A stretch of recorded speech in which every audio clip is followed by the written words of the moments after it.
Bismillahirrahmanirrahim. Assalamualaikum warahmatullahi wabarakatuh. Berita Al-Hijrah 13 Oktober bersama saya Adi Akmal Syahrom dan jurubahasa isyarat Ahmad Hafiz Azamuddin.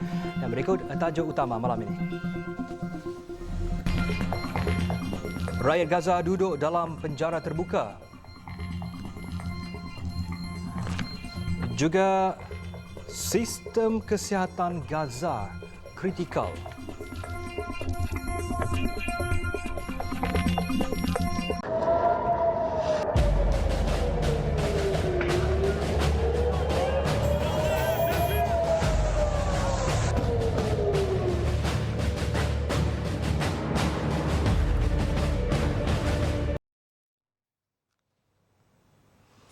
Genap seminggu perang Israel-Palestin, Hamas melancarkan lagi 130 roket ke bandar Ashkelon sebagai tindak balas Zionis menyasarkan orang awam. Dan sehingga kini 1,537 rakyat Gaza telah terkorban, manakala lebih 6,600 lagi cedera. Kementerian Kesihatan Gaza berkata setakat ini adalah mustahil untuk membawa pesakit keluar dari hospital, terutama dari utara Gaza. Membawa pesakit tenat seolah-olah seperti membunuh mereka.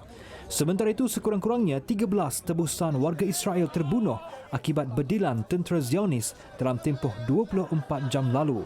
Dan selepas 7 hari, sekurang-kurangnya 1,300 rakyat Israel terkorban. Rejim Zionis dalam pada itu berterusan mengebom Gaza dan telah menyebabkan lebih 400,000 penduduk Gaza hilang tempat tinggal. UAE dan Turki sudah menghantar bantuan kemanusiaan ke Gaza melalui Mesir dan Kahirah juga sudah mengerahkan beribu-ribu tenteranya ke sempadan Mesir Gaza bagi memastikan zon selamat.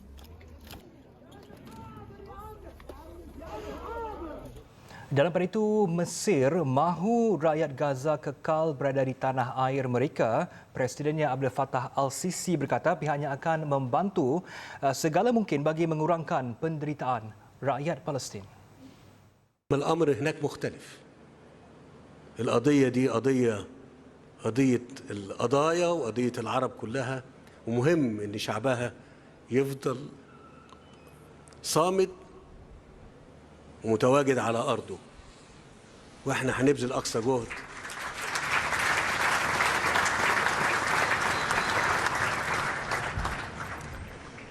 عشان نخفف عنه. Ucapan itu ketika gesaan banyak pihak supaya Mesir membuka laluan selamat untuk orang awam yang terperangkap di Gaza. Pintu Rafah antara Mesir dan Gaza adalah satu-satunya laluan masuk dan keluar yang tidak dikawal Israel.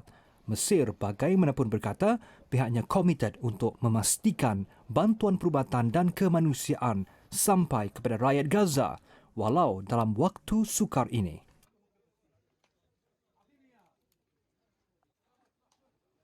Sementara itu, rakyat Gaza menyifatkan mereka kini dalam penjara terbuka, terkurung dan tidak tahu hendak ke mana. اللي صار انه صار اخلاءات من منطقه معسكر الشاطئ وعلى المنطقه هذه واجوا في منطقه المدارس ومنطقه السويدي وكانوا امنين كلهم، يعني ما فيش اي حاجه لانه مكان ايواء. وفجاه الصبحيه رموا صاروخ بين مدرسه وبين السويدي حسب تخويف الناس ودمار للناس.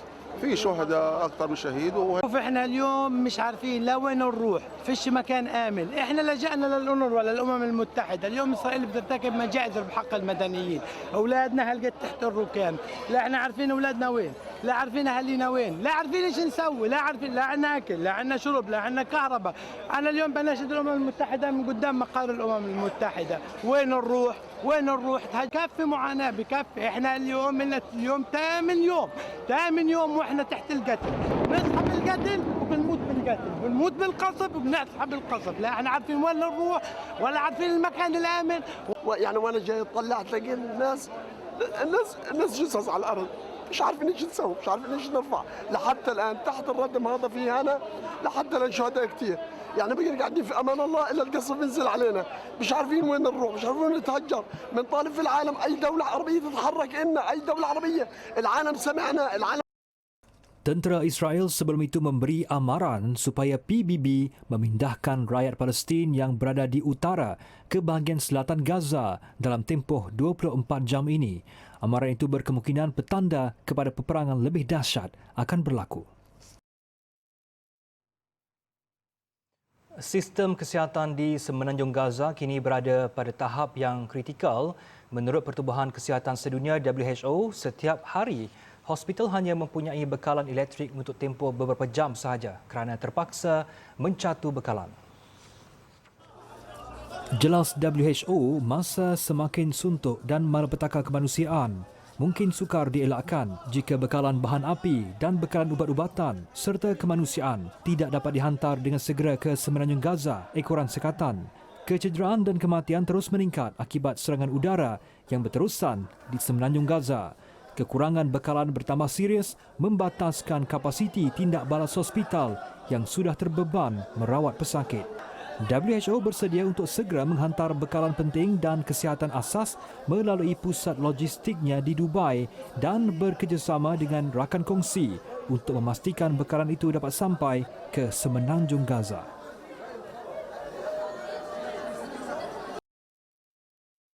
Sementara itu, hampir 200 warga Palestin yang berada di ibu negara berhimpun dan bersolidariti di Kedutaan Palestin di Jalan U-Tant. Mereka kemudian berarak menuju ke Masjid KLCC tengah hari tadi sebagai menyatakan bantahan terhadap kekejaman rejim Israel. The Palestinian government and the Palestinian people, we highly appreciate your support and solidarity with Palestine. We admire your presence on today in the Palestinian embassy where you show your support and solidarity. And my message to you, no one can even think of the position of Malaysia, the host country. Malaysia always showed its support and solidarity with Palestine. The latest speech of Dr. Sri Anwar Ibrahim, the Prime Minister of Malaysia, at the United Nations, where he addressed the international community of the justice case of the Palestinian situation. He always, and Malaysia always, regardless of which government, shown their support and solidarity with Palestine. We highly appreciate Malaysia, the government, His Majesty the King. His message was clear as well. And Malaysia, the people, all political parties in Malaysia, all nation of Malaysians, they always with Palestine and with the Palestinian people. Turut sama dalam perhimpunan ini, perwakilan rasmi dari Kedutaan Qatar, Oman dan Iran yang berterusan menyatakan sokongan terhadap rakyat Palestin di Semenanjung Gaza. Kumpulan ini mendesak negara yang bersekongkol dengan rejim Israel supaya membebaskan Palestin. Zionis perlu sedar himpunan solidariti yang diadakan tanpa henti di seluruh dunia adalah amaran keras kepada mereka. Rata-rata peserta himpunan solidariti untuk Al-Aqsa yang ditemui kru berita Al-Hijrah di dataran Masjid Negara siang tadi berkata, meskipun rakyat Palestin ditindas berulang kali di tanah air sendiri, namun semangat mereka dan seluruh umat Islam tidak pernah mati dan akan terus mempertahankan tanah suci Palestin. Wartawan Khadizah Faisal ada butirannya.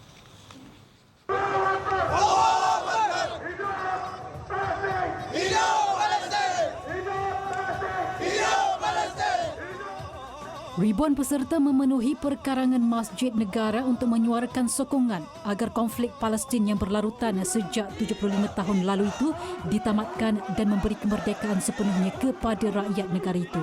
Zionis Israel, kata mereka, perlu menghentikan propaganda dan memanipulasi fakta kepada masyarakat dunia. Israel لا تختبر صبر هذه الأمة. هذه الأمة قد تمرض لكنها لا تموت.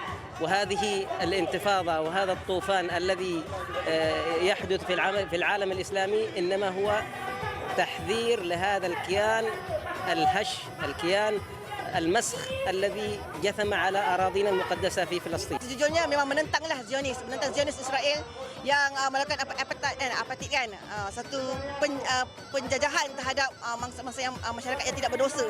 Ini bukan satu perbuatan yang melanggar hak asasi kemanusiaan juga. I want to support our brothers and sisters in Al-Aqsa and to make them be patient and to defeat Israel people.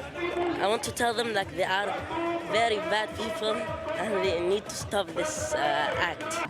Dalam ketegasan solidariti hari ini, Maisa Awad, rakyat Palestin yang juga merupakan pelajar Universiti Teknologi Malaysia UTM yang baru 2 bulan berada di Malaysia ini menerima khabar buruk bahawa ahli keluarganya telah terbunuh selepas rumah mereka dibom tentera Zionis. Tiada lain yang Maisa harapkan hanya sejubis doa daripada umat Islam seluruh dunia agar hak mereka dikembalikan. I appreciate the supporting one, the standing one with us. We need all the people to stand with us because they kill everybody there. They destroy all the building there. So we don't know. I don't have any connection with my family. I'm very worried about them. No electricity, no food, no. You cannot imagine the. Justru itu rata-rata peserta himpunan kali ini amat berharap agar masyarakat dunia terus menyuarakan solidariti tanpa mengira latar belakang agama, bangsa dan fahaman politik agar Zionis Israel dan negara-negara sekutunya menghentikan pencabulan kemanusiaan ke atas tanah dan rakyat Palestin. Sama tahun kita tengok, tiap-tiap tahun kita akan adakan solidariti di sini dan di mana-mana lah tanda untuk kita celik mata lah, kita sebagai anak muda celik mata dengan isu-isu nasional tanpa latar belakang politik dan sebagainya. Maka inilah kita meluahkan rasa marah kita, rasa kecewa kita dengan Zionis itu sendiri.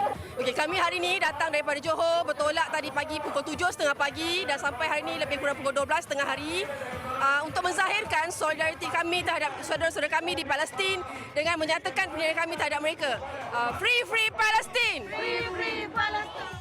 Ribuan orang ramai membanjiri dataran Masjid Negara hanya untuk menunjukkan solidariti kepada rakyat Palestin. Kita tidak dapat membawa tubuh maupun darah kita untuk dipertaruhkan memperjuangkan rakyat Palestin, tetapi kita boleh menunjukkan solidariti melalui pelbagai platform, khususnya media sosial untuk menunjukkan betapa kejamnya perbuatan Zionis kepada rakyat Palestin. Allahu Akbar, Allahu Akbar, Allahu Akbar. Kemenangan untuk rakyat Palestin. Khadijah Faisal melaporkan untuk Berita Al-Hijrah.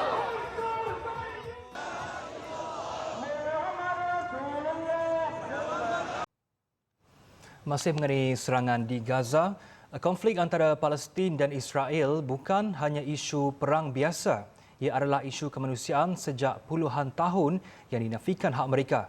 Ketua Pegawai Eksekutif TV Al-Hijrah Namazi Haris berkata, advokasi naratif yang benar dan sahih perlu terus menjadi perjuangan semua pihak dalam membantu rakyat Palestin membebaskan tanah air mereka daripada cengkaman Zionis.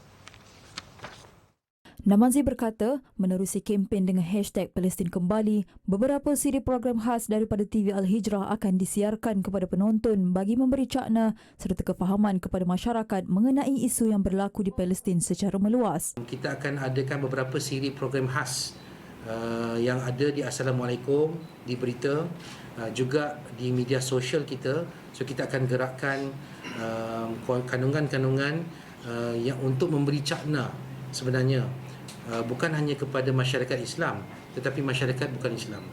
Yang ini bukan hanya isu umat Islam tetapi ini adalah isu kemanusiaan. So kita insya-Allah kita akan memainkan peranan bersama dengan rakan-rakan media yang lain.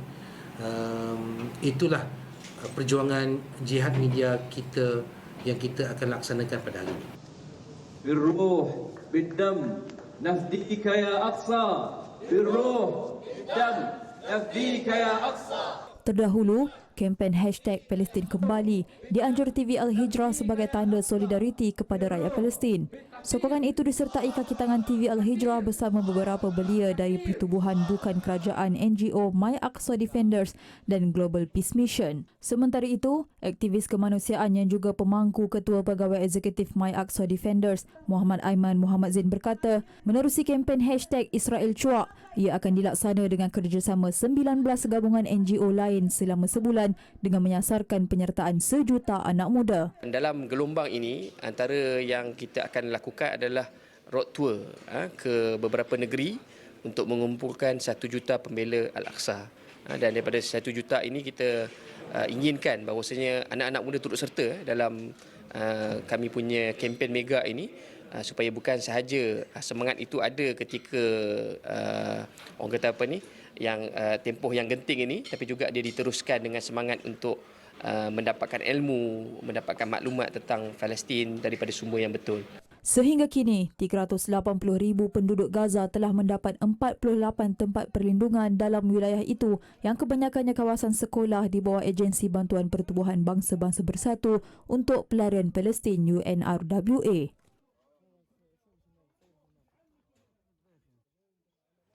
Sementara itu, Malaysia yang menyokong perjuangan Palestin sejak dulu akan terus berada di belakang negara itu. Perdana Menteri Dr. Anwar Ibrahim dalam ucapan pembentangan bajet 2024-nya hari ini turut memaklumkan akan melancarkan tabung kemanusiaan bagi membantu rakyat Palestin yang diserang Zionis ketika ini. Perkembangan mutakhir lebih membimbangkan. Israel telah mengambil keputusan untuk mengepung seluruh kawasan utara Gaza, dan cara tindakan ganas dan biadab ini tentu akan menjejaskan kehidupan mereka. Beberapa pemimpin dunia Islam mengambil inisiatif dan saya telah menghubungi beberapa orang pemimpin untuk menyatakan kita bersedia menyokong sama ada melalui OIC atau apa juga rencana lain untuk memberi tekanan supaya tekad kegilaan dan kezaliman ini dihentikan. Dan kerana menerima masalah ini, saya dengan ini memutuskan, walaupun Menteri Luar menyebut semalam dana awal 1 juta, saya tambah permulaan dana dari kerajaan 10 juta ringgit. Dan saya akan pastikan semua GLIC, GLC dan syarikat-syarikat swasta cuba mengumpulkan bersama rakyat dengan dana awal sekurang-kurangnya 100 juta ringgit.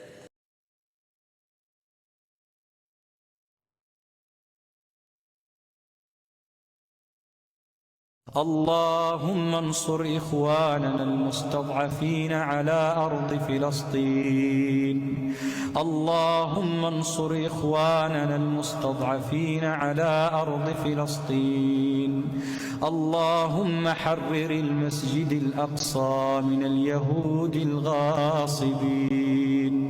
اللهم انصر إخواننا المرابطين على أرض فلسطين. اللهم شد أزرهم وسدد رميهم برحمتك يا أرحم الراحمين. اللهم الطف بإخواننا في كل مكان يذكر فيه اسمك يا أرحم الراحمين. استنصروك يا الله فانصرهم. اللهم ارحم الضعفاء والفقراء والمساكين والأيتام والنازحين والمشردين والأسرى يا أرحم الراحمين.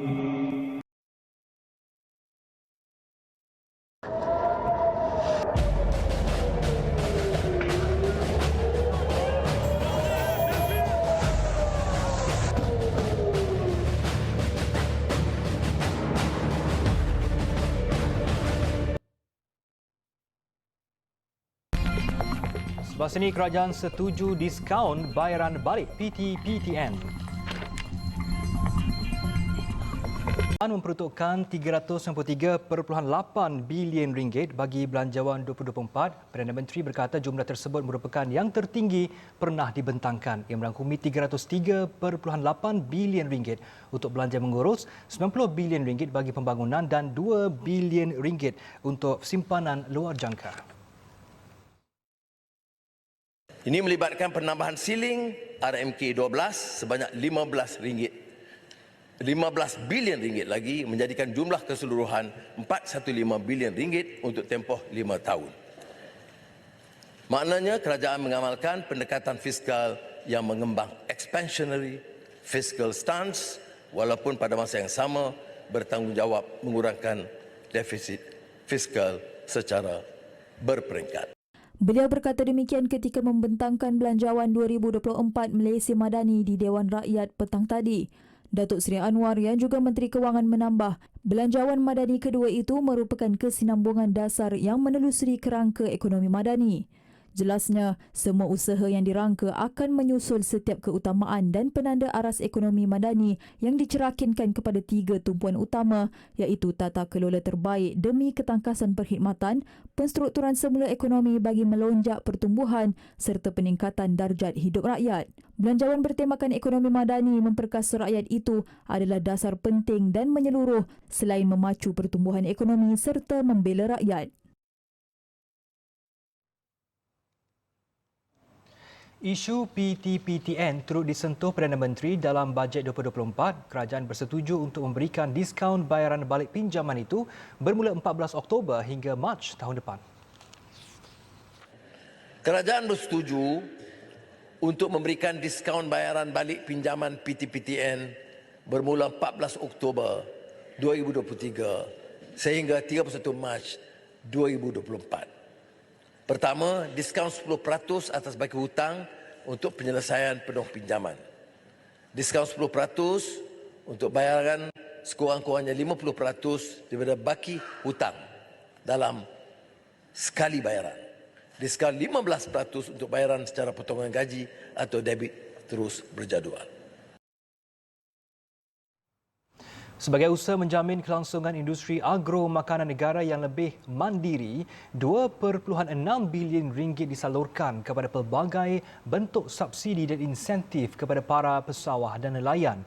Peruntukan ini meningkat 600 juta ringgit berbanding tahun ini selaras dengan keputusan kerajaan menaikkan kadar skim subsidi harga padi daripada RM360 kepada RM500 per metrik tan. Pengilang telah menurunkan tahap minimum RM1,200 per metrik tan. Sedangkan sebelum ini, harga belian oleh pengilang jauh lebih tinggi. Kerajaan telah menetapkan harga lantai pada RM1,200 sejak tahun 2014. Maka pada hari ini, saya setuju untuk meningkatkan harga lantai belian padi kepada RM1,300 per metrik tan.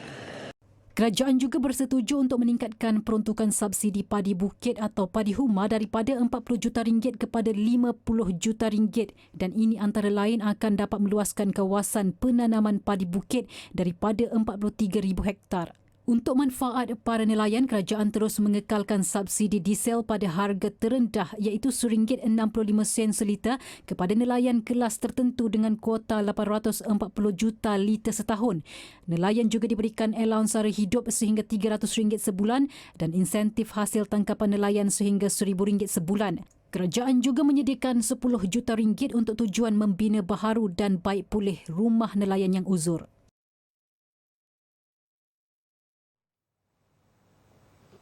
Sumbangan tunai rahmah STR dinaikkan kepada RM3,700 berbanding RM3,100 sebelum ini. Ia akan memanfaatkan 9 juta penerima atau 60% daripada penduduk Malaysia. Kadar maksimum STR juga meningkat dari RM3,100 kepada RM3,700. Kadar minimum STR juga untuk golongan belia meningkat dari RM350 kepada RM500. Bayaran pertama STR untuk isi rumah biasanya maksimum RM300. Untuk STR 2024, bayaran pertama STR akan dinaikkan kepada RM500 yang insya-Allah akan disalurkan sebelum Ramadan. Menurut Perdana Menteri, pertambahan STR itu dibuat hasil penyasaran semula subsidi. Peruntukan STR meningkat RM2 bilion atau 25% iaitu daripada RM8 bilion kepada RM10 bilion. Selain itu, sumbangan asas rahmah SARA diluaskan manfaat SARA kepada 700,000 penerima yang akan menerima RM100 sebulan untuk tempoh 12 bulan. STR 2024 akan mengambil pendekatan berbeza, iaitu kerajaan akan membuka permohonan baru seawal November 2023 dan permohonan akan dibuka sepanjang tahun berbanding setahun sekali sebelum ini. InsyaAllah, bayaran pertama sehingga RM500 akan dibuat pada akhir Februari 2024. Kerajaan akan menanggung bayaran ujian memandu lesen motosikal kelas B2, e-hailing dan taksi untuk lebih 40,000 belia daripada keluarga kurang mampu. Selain itu, ikhtiar Fly Siswa iaitu bantuan subsidi pembelian tiket penerbangan diteruskan. Kelebihan dan keuntungan dipulangkan untuk membantu secara langsung golongan untuk membayar ujian memandu bagi lesen motosikal kelas B2, e-hailing, taksi untuk manfaat 40,000 belia daripada keluarga kurang mampu. Termasuk 100,000 topi keleda, termasuk untuk kanak-kanak dibekalkan dan diagih secara percuma kepada keluarga kurang mampu.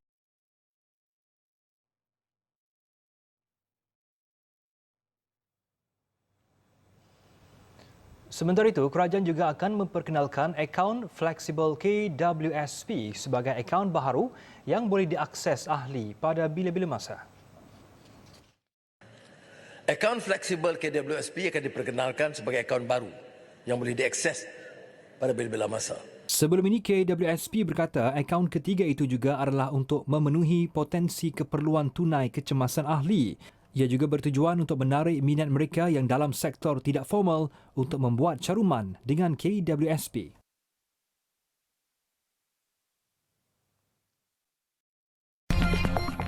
KKM terima peruntukan paling tinggi. Kita kembali. Dalam ura-ura Kerajaan Madani akan menaikkan kadar bayaran perkhidmatan kesihatan, Kementerian Kesihatan KKM menerima peruntukan paling besar tahun depan berbanding kementerian lain iaitu RM41.2 bilion berbanding RM36.3 bilion tahun ini. Peningkatan terbesar daripada kalangan semua kementerian. RM5.5 bilion untuk memperolehi bekalan obat, bahan guna habis, reagen dan vaksin. Dan bagi terus mengawal kesesakan di Hospital KKM, kerajaan juga akan terus mempertingkatkan kerjasama dengan menyumber luar pesakit ke hospital lain termasuk hospital tentera, universiti dan swasta dengan peruntukan RM200 juta, manakala proses membaik pulih klinik-klinik daif akan terus diperhebat. Sejumlah RM300 juta disediakan untuk membaik pulih 400 buah klinik uzur yang masih mempunyai struktur kayu dan pendawaian usang.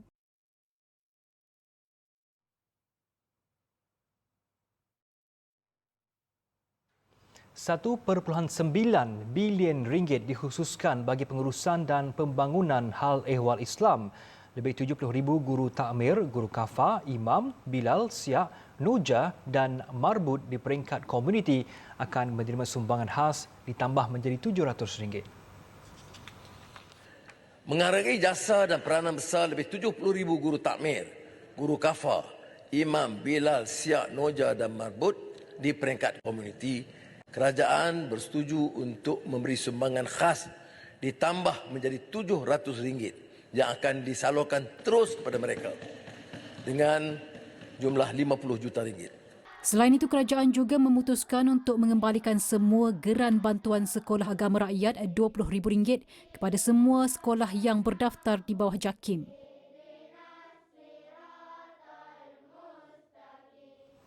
Dalam hari itu, tempoh memproses pensijilan halal akan dipendekkan kepada 30 hari daripada 51 hari sebelum ini. Kerajaan akan memendekkan proses pensijilan halal 51 hari sekarang kepada 30 hari. HDC, Halal Development Corporation bersama JAKIM akan menerajui usaha memudah cara pemprosesan pensijilan halal untuk ekspor produk halal. Dalam pada itu, Timbalan Perdana Menteri Datuk Seri Dr. Ahmad Zahid Hamidi berpuas hati dengan peruntukan belanjawan yang dibentangkan.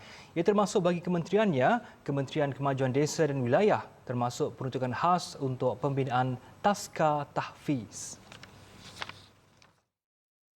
Sebagaimana yang diumumkan, terdapat program-program baharu untuk bukan sahaja memberikan kesinambungan kepada program-program yang telah diperkenalkan oleh KKDW, tetapi turut terkait juga ialah pembinaan tadika tabika baharu kemas dan juga peruntukan khas untuk Tapika, Tadika, Pratafis dan juga pembangunan untuk orang asli. Sementara itu, beliau memaklumkan bahawa Belanjawan 2024 mampu mencapai realisasi kerajaan untuk menoktahkan kemiskinan tegar hujung tahun ini. Jelasnya, setakat ini jumlah miskin tegar telah menurun kepada 18,000 isi rumah.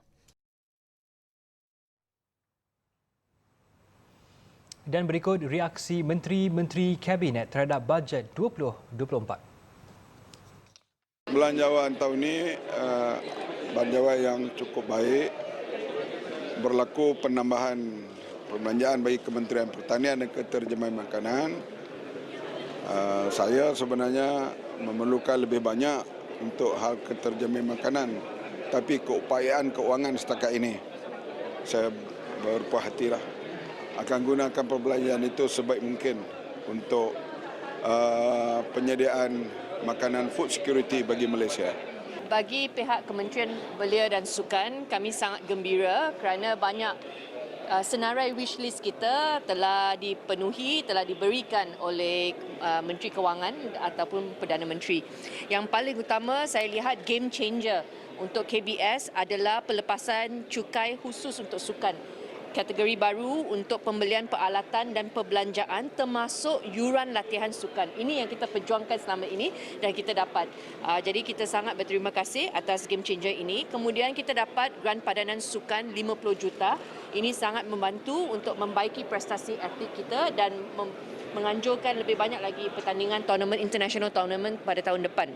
Ya, seluruhannya bagi seluruh negara, saya melihat bajet yang telah dibentang oleh Yang Berhormat Perdana Menteri sebentar tadi adalah sangat tepat dengan matlamatnya dalam keadaan ekonomi secara global dan juga ekonomi negara kita, ya.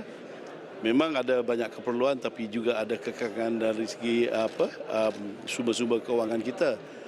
Walaupun begitu, memang kita nampak dari segi social safety netnya nanti sangat-sangatlah memberi maknalah kepada rakyat, ya. Jadi saya rasa tak ada mana pun golongan yang tertinggal. Cuma mungkin yang terbaru mungkin adalah kali ini agak serius untuk kita melaksanakan skim subsidi bersasar. Kita lihatlah bagaimana, dan kita berharap pelaksanaannya tadi lancar.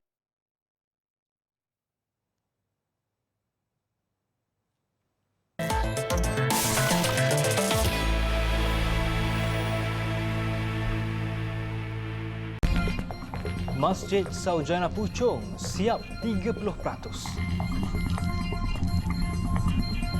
Bantu pesakit sihat adalah projek Yayasan Ikhlas di bawah kluster kesihatan dan kita menawarkan khidmat bakti, memberikan perkhidmatan bantuan susulan kepada mana-mana rakyat Malaysia yang memerlukan. Kita memerlukan kutipan untuk memberikan bantuan kepada kira-kira 300 orang yang memerlukan. Kita sama-sama peduli dan prihatin terhadap apa yang berlaku di kalangan rakyat Malaysia yang memerlukan.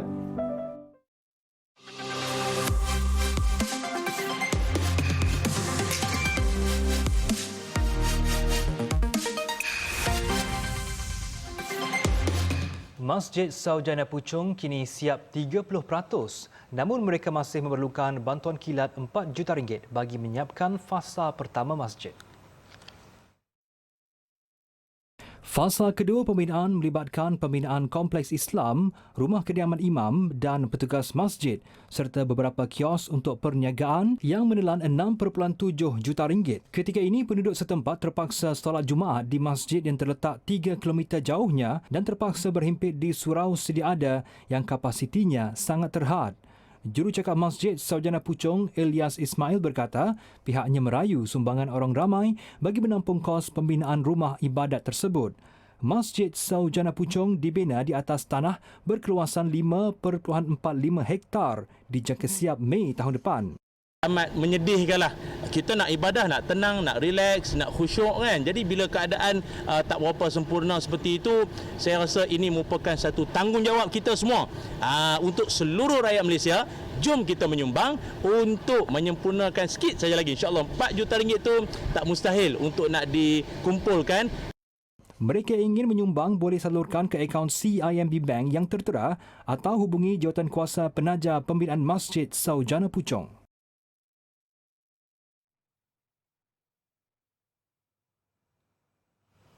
Baik, sekian untuk malam ini. Saya Adi Akmal Syahrum dan jurubahasa isyarat Ahmad Hafiz Azzamuddin. Satukan rumah dengan ilmu bagi memperkasa Malaysia Madani. Assalamualaikum dan selamat malam.